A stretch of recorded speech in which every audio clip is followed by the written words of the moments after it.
और एक बात मेरी याद रखिएगा बंधुओं, महादेव के भजन का फल है श्री राधा माधव से प्रेम। आपको यदि किशोरी जी से, ठाकुर जी से प्रेम हो रहा है तो निश्चित है महादेव का इस जन्म में नहीं तो पूर्व जन्म में, नहीं तो कभी ना कभी आपने भजन तो किया है। कई लोग मिलने आते हैं, वो मुझसे कहते हैं हम लोग पहले महादेव को बहुत भजते थे महाराज जी, पर अब हमारी थोड़ी सी निष्ठा जो है वो वृंदावन के प्रति हो गई, कहीं महादेव नाराज तो नहीं हो जाएंगे। अरे कभी नहीं, महादेव प्रसन्न होते हैं तब अपने वैष्णव को वृंदावन का उपासी बना देते हैं। बुरा मत मानिएगा, अन्यथा मत लीजिएगा मेरी बात को, लेकिन महादेव को भज रहे हो 40 साल से और अब भी महादेव ही प्रिय लगते हैं तो अभी महादेव प्रसन्न नहीं है। महादेव प्रसन्न होते हैं तो श्यामा श्याम प्रिय लगने लग जाते हैं। हमारी श्री जी का, हमारी किशोरी जी का सबसे ज्यादा यश किसने गाया? महादेव ने गाया। राधा कृपा कटाक्ष स्तोत्र कौन गाता है?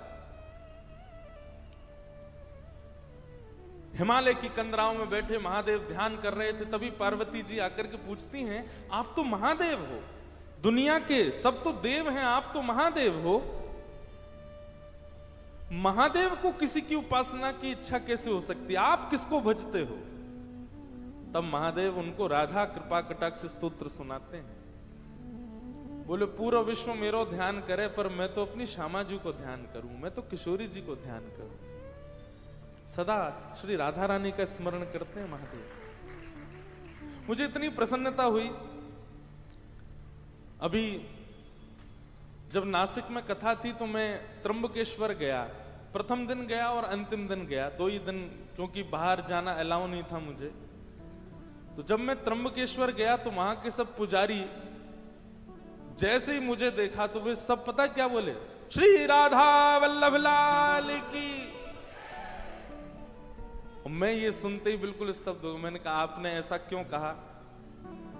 तो वहां के पुजारी बोलते हैं, बोले हम वर्षों से त्र्यंबकेश्वर भगवान की सेवा करते आए, हमेशा कपाट खोलते ही शिव महिम स्तोत्र बोलते हैं, ओम नमः शिवाय का उच्चारण करते हैं, हर हर महादेव बोलते हैं, पर आपने बताया कि महादेव के निज ठाकुर जी श्री राधा वल्लभ लाल हैं जो कि वृंदावन में विराज रहे हैं, और महादेव के सामने यदि जाकर के राधा वल्लभ लाल की जय बोलोगे तो तीनों नेत्र खोल करके देखेंगे।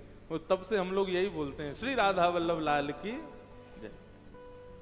एक करो इस बार ओम नमः शिवाय, ओम नमः शिवाय बोलना चाहिए। ओम नमः शिवाय से सारे कष्ट हरते हैं भैया, वो सर्वोपरि मंत्र है। अपने कष्ट निवारण के लिए यदि आप महादेव के पास गए हो तो ओम नमः शिवाय बोलना, लेकिन महादेव को प्रसन्न करने यदि गए हो तो अब की बार जब जल चढ़ाओ, दूध चढ़ाओ, गन्ने का रस चढ़ाओ, कुछ भी चढ़ाओ, उस समय हमारी श्री जी का नाम कहना, श्री राधा श्री राधा श्री राधा श्री राधा। आप अनुभव करेंगे महादेव के रोए खड़े हो जाएंगे, महादेव आनंदित हो जाएंगे। महादेव तो सबसे बड़े उपासी हैं हमारे वृंदावन के।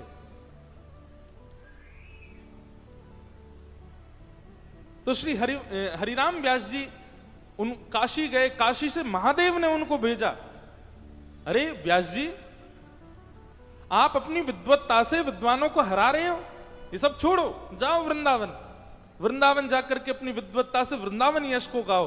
वो हरिराम व्यास जी जब वृंदावन आते हैं तब गाते हैं, कनक कूट कोटिक लगत जिए, भजिए कुंवर कन्हैया, हेरी मेरो वृंदावन साचो धन भैया।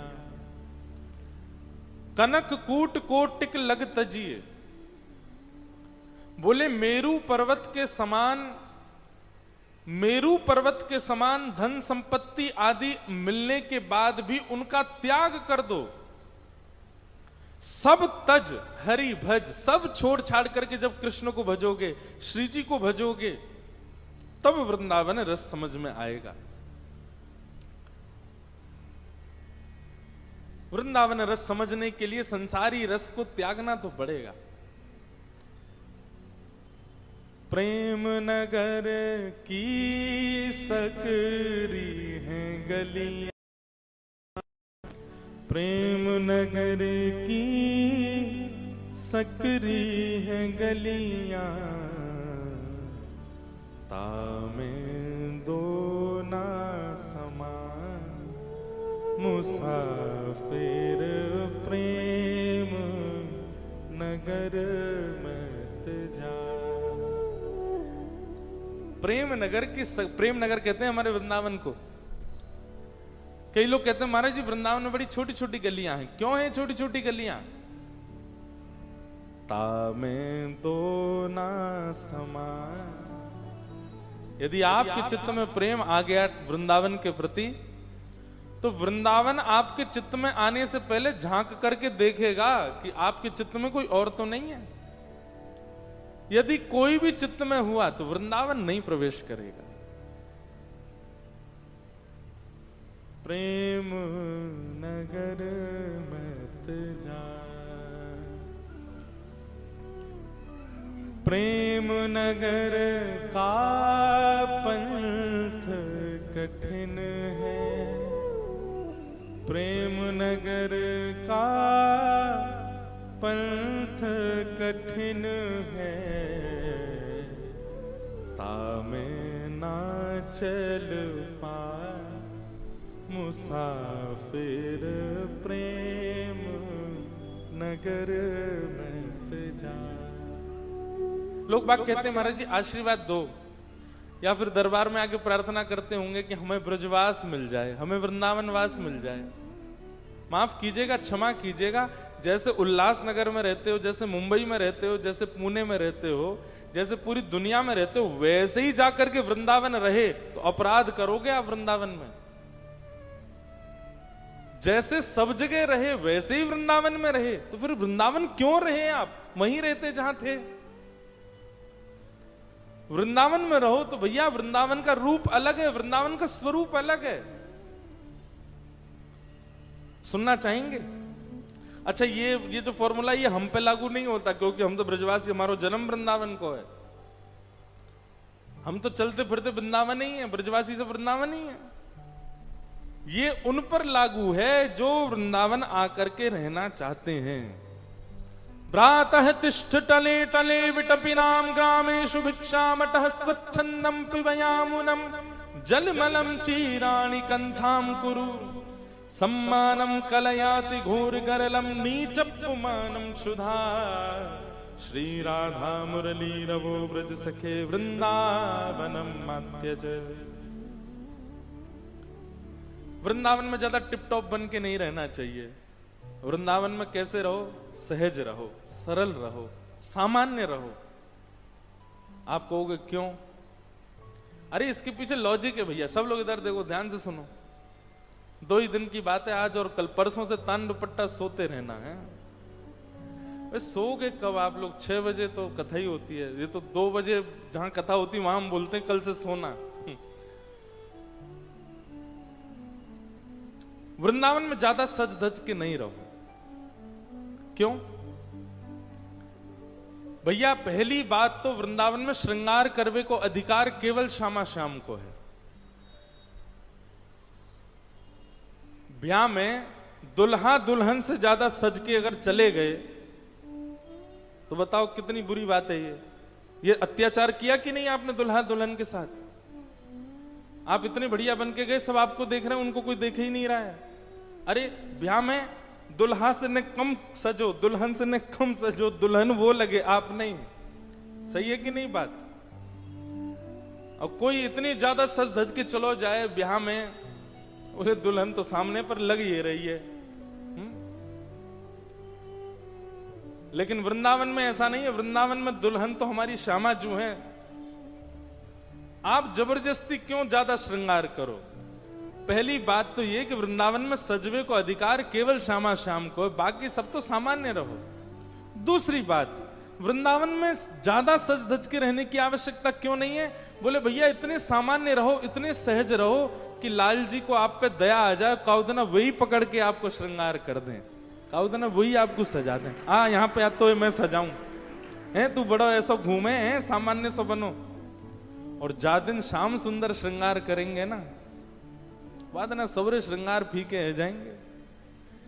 मीराबाई श्रृंगार थोड़ी करती हैं, मीराबाई सामान्य रहती हैं, लेकिन उनके चेहरे पर फिर भी सुंदरता क्यों दिख रही है लोगों को? क्योंकि उनका श्रृंगार ठाकुर जी करते हैं। सूरदास के पास नेत्र नहीं है, बिना नेत्र का व्यक्ति, बिना नेत्र के सूरदास जी क्यों सुंदर लगते हैं सबको? क्योंकि उनका श्रृंगार ठाकुर जी करते हैं वृंदावन में।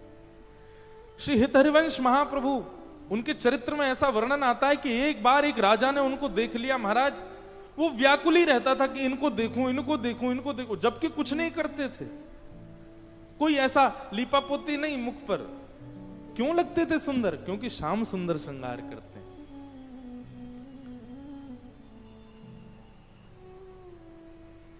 इसलिए वृंदावन में सामान्य रहो, सम रहो, ज्यादा व्यवस्थित होकर रहने की आवश्यकता नहीं है। अब व्यवस्था में रोज कोई दिखे तो हम ही उसको कहेंगे भाई थोड़े नेक व्यवस्थित हो जाओ। काउ दिना श्याम सुंदर कहें तू नेक व्यवस्थित है जा। कल हम जो पद गा रहे तो वो लागू होगा ना, तू अपनो श्रृंगार करत है, ये दर्पण हाथ दिखावत है, तू है सखी बड़ भाग बड़ी, नंदलाल तेरे घर आवत है। वृंदावन की लीलाओं में कभी कभी वर्णन आता है, रस लीलाओं में, कि कभी कभी शाम किशोरी जी का श्रृंगार ललिता जी करती हैं, विशाखा जी करती हैं, कीर्ति मैया करती हैं। पर जिस दिन श्याम सुंदर श्रृंगार करते हैं ना किशोरी जी का, वादना किशोरी जी को एक चुनरी में ही रखना पड़े। मतलब कैसी चुनरी? जो ट्रांसपेरेंट होती, जो झीनी सी, जामे से नेक हल्को हल्को दिखाई दे, ऐसे ही किशोरी जी को रखना पड़ता है। नहीं तो अगर उनने घूंघट ऊपर कर लियो सब निहाल ले जाएं, ठाकुर जी स्वयं देख के निहाल ले जाएं। ऐसा श्रृंगार करें ठाकुर जी। तेरो मुखनी को की मेरो श्यामा प्यारी, तेरो मुखनी को की मेरो श्यामा प्यारी, दर्पण ले बैठो मृगने, साच कहो वृष भानु दुलारी, तेरो मुखनी को की मेरो श्यामा प्यारी।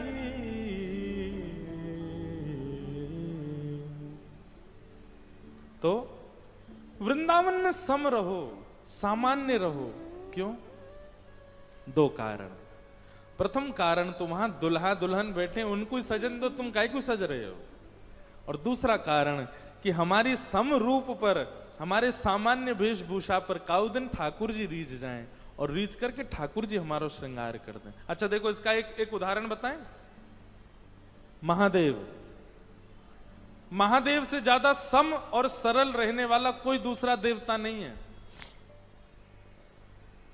पूरी दुनिया में चले जाओ, महादेव कैसे बैठे हैं? बभूति रमाए बाबा भोलानाथ आए, बभूति रमाए बैठे हैं, गले में सर्प, कानन में कुंडल, ध्याये नित्यम महेशम रजतगिरि निभम चारु चंद्रावतंशम, रत्ना कल्पोज्वलांगम पयुषमृगवरा भीति हस्तम प्रसन्नम, पद्मासीनम समन्ता स्तुतमर गणै व्याधि कृत्यम वसानम, विश्वाद्यम विश्ववंद्यम अखिल भयहरम पंचवक्रम त्रिनेत्रम। कितने सम रहते हैं महादेव। ये देखो, ये ऊपर विराज रहे हैं झूलेलाल जी के बगल में, कैसे सम। लेकिन इनका वृंदावन में दर्शन करो। वृंदावन में कैसे हैं? नथनी पहन रखी है, आंखन में काजर लगा रखो है, गले में नवलखा को हार पहन रखो है, होठन में लालिमा लगा रखी है, गाल में लाल लाल गुलाबी गुलाबी जैसे गुलाब जामुन धरे हो ऐसे कर रखे हैं, और महाराज मांग में सिंदूर भर रखो है, जटा केश बना लिए और ऊपर से लगाए सुंदर चुनरी ओढ़ करके बिल्कुल सज धज करके, ऐसा श्रृंगार, ऐसा रूप, ऐसा स्वरूप पूरे विश्व में नहीं है महादेव का जैसा हमारे वृंदावन में। क्यों? क्योंकि वृंदावन में श्रृंगार श्याम सुंदर ने किया है महादेव का। वृंदावन में श्रृंगार मत करो, वृंदावन में सम रहो। सबसे पहली बात, वृंदावन में रहो तो ऐसे रहो। दूसरी बात, ग्रामीषु भिक्षामटः। वृंदावन में दूसरा कार्य आपको सबसे विशेष यह करना पड़ेगा कि वृंदावन में स्वयं निर्माण करके कुछ मत पाओ। वो बात अलग है कि किसी की अगर परंपरा में ऐसा है कि वो स्वपाकी है आदि, कोई बीमार है, वो उन सब के लिए ये सब लागू नहीं है। जो ठीक है, फिट हैं, वो क्या करें, स्वयं बना करके कुछ मत पाओ और किसी से बनवा करके कुछ मत पाओ, तो ब्रजवासिन के घर से मांग के पाओ। बहुत बहुत सामान्य बात लगती है सुनने में, करने में उतनी कठिन है, लेकिन यदि कर लोगे आप याद करोगे फिर मुझे। एक बार प्रयास तो करके देखो, वृंदावन जब जाओ। और सुनो, मेरे घर मत आइयो आप लोग, क्योंकि आते ही सीधे बोलोगे हम तो उल्लासनगर से आए, वसंत शाह दरबार से आए। अपरिचित जगह पे जाओ जहां आपका परिचय नहीं हो, क्योंकि ये बात मैं कथा में कहता हूं, मेरी मैया मोड़ रोज डांटे, बोले इतनी भीड़ लगी रहे पूरे दिन, कहां ते पवाऊं सबन ने। आप पाओ वहां पर कोई बात, अपरिचित के यहां जाओ, जिसको आप जानते नहीं हो, जिस घर को आप जानते वहां जाओ, वहां जाकर के मधुकरी मांग के पाओ। मधुकरी का नियम है, अंजलि में जितना आता है, इसको अंजलि कहते हैं, इसमें जितना आए केवल उतना पाना है, उससे अतिरिक्त नहीं। और इसी में पाना है, थाली में नहीं। वृंदावन लोग बाग भागते तो बहुत हैं, वृंदावन में भीड़ तो बहुत हो रही है, पर वृंदावन की तरह रह कौन रहा है जैसा वृंदावन में रहना चाहिए। ग्रामीषु भिक्षामटः। ब्रजवासी के यहां जाकर के अंजलि फैला लो, डोरबेल बजा देना, आए जैसी कोई, हाँ भैया बताओ कहां ते आए हो भैया लाला, बोले आपके घर में जो बनो हो सो हमको दे दो, थोड़ो सा दे दो। और सुनो, यदि वो लाकर के दे दे तो बड़ी कृपा, और यदि हो के भैया कहीं और चलो जाए यहां ना आए तो समझियो और ज्यादा कृपा। फटकार के भगा दे तो फिर कोई और के घर जाओ। और इसमें लज्जा नहीं करना, ठाकुर जी तो बिन बुलाए डोले इनके घर। अरे सो चटक मटक सो ठाकुर, तीनों लोकन हूं मैं नाय। वो अंतरा कैसे है, बिना बुलाए डोले घर घर, बिना बुलाए डोले घर घर। बिन बुलाए, कोई गोपी बुलावे थोड़ी है, जबरदस्ती घुस जाए वहां के घर में। और मांग के खानो तो मैं कह रहा हूं ठाकुर जी तो छीन के खा जाए गोपीन सो। जिस वृंदावन में गोपियों की यहां छीन छीन करके, चोरी कर करके परब्रह्म खा रहा है, वहां हम मांग के नहीं खा सकते, मांग के पाओ। तो वृंदावन का दूसरा नियम क्या है, वृंदावन में किसी ब्रजवासी के घर की मधुकरी पाओ। और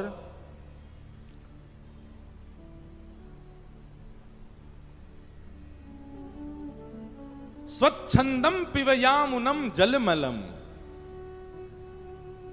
पान करने के लिए पानी भी श्री यमुना जी का ग्रहण करो। अब यमुना जी का जल तो इतना स्वच्छ नहीं है, पर वृंदावन में जहां कहीं भी जलाशय मिल रहा है, नल से हो किसी के घर से हो, वो सब श्री यमुना जी का स्वरूप है। लेकिन जब तक यमुना जी शुद्ध नहीं हो रही हैं, तब तक कम से कम इतना भाव रख सकते हैं, किसी भी जल को लो और जल को लेकर के पर उसमें यमुना जी का भाव रखो, ये यमुना जी हम इनका पान करें, इस प्रकार से पान करो। स्वच्छंदम पिबयामुनम जलमलम। कभी कभी बड़ी पीड़ा होती है, हमारे वृंदावन में हम रहते हैं, पर वृंदावन की श्री यमुना जी की स्थिति कैसी हो गई है। मैं स्वयं ब्रजवासी, स्वयं वृंदावनवासी, मुझे खुद को यमुना जी में स्नान किए 3-4 वर्ष हो गए होंगे, कोविड में जब थोड़ा पानी स्वच्छ हुआ था तब स्नान किया था, और वो भी 6-7 वर्ष बाद किया था। ना करने का कारण इतना दूषित कर दिया यमुना जी को। भगवान श्री कृष्ण को जब पता चला कि यमुना में कालिया नाग आ गया, ठाकुर जी रात भर नहीं सोए। और हम आप सब लोग भजते तो वृंदावन को इतना है, वृंदावन भीड़ तो इतनी हो रही है, पर यमुना जी के शुद्धिकरण के लिए कौन विचार करता है? कोई नहीं। कितने भी ग्रंथ उठा लो, कितने भी साहित्य उठा लो, सब जगह यही वर्णन है। ठाकुर जी लीला कहां करते हैं? यमुना के तट पर, यमुना के तट पर, यमुना के तट पर। पर उस यमुना के लिए करता कौन है कुछ? कोई भी नहीं। पूरी राजधानी की गंदगी आती है हमारे वृंदावन में, कोई विचार ही नहीं करता इस विषय पर। पर मेरा बहुत मन होता है कि मैं इस भाव को कहूं। 2 बातों की पीड़ा मुझको थोड़ी सी रहती है अपने मन में। एक तो वृंदावन का वन खत्म हो गया, और दूसरा वृंदावन से श्री यमुना जी का जो हमने स्थिति कर दी। ठाकुर जी बड़े चिंतित रहते होंगे इस बात से। भैया वास्तविक भजन या में ना है कि आप वृंदावन में जाकर के और खूब राधा राधा जपो, वृंदावन जाकर के मंदिरन में घूमो, वृंदावन जाकर के खूब वहां की रीति में रहो। असली तो मैं मानूंगा भैया कि जो वृंदावन जाकर के पुनः वृंदावन के वन और पुनः वृंदावन की श्री यमुना जी को व्यवस्थित करने को विचार करे। वृंदावन पुनः वन बनना चाहिए, वृंदावन कि यमुना जी पुनः शुद्ध होनी चाहिए। शामा शाम को तभी सुख मिलेगा। तो तीसरा नियम क्या करना है वृंदावन में? श्री यमुना जी का जलपान करना है। भ्रातः तिष्ठ टले टले विटपिनाम ग्रामेषु भिक्षामटः स्वच्छंदम पिबयामुनम जलमलम चीराणि कंथाम कुरु। चौथी बात, वृंदावन में जब आप ऐसे रहने लग जाओगे, बहुत समता में ब्रजवासियों के घर की मधुकरी पा करके, यमुना जल पी करके इस प्रकार वृंदावन में रहने लगोगे, तो क्या होगा? आपका कई लोग सम्मान करने लग जाएंगे। उस सम्मान से बचिएगा। सम्मानम कलयाति घोर करलम।